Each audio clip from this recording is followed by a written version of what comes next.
అంటే మా అమ్మ నిన్న దోశలు వేసింది. దోశ పిండి కొంచెం మిగిలితే దాంతో బోండాలు వేసుకొని అనుకున్నాం.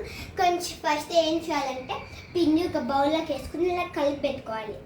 అప్పుడు కొంచెం కట్ చేసుకున్న కొత్తిమీర వేయాలి, కొంచెం బియ్యం పిండి వేయాలి, ఇంకా కొంచెం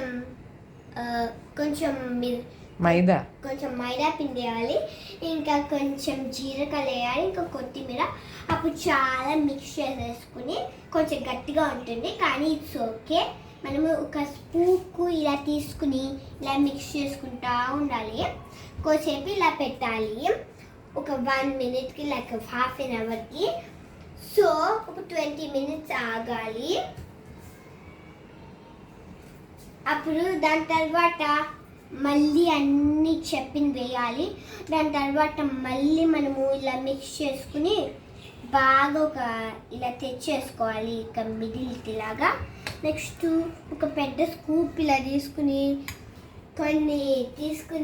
ఇలా వేయాలి. వేసిన తర్వాత అలానే గోల్డెన్ కలర్ వచ్చినట్టు వెయిట్ చేయాలి.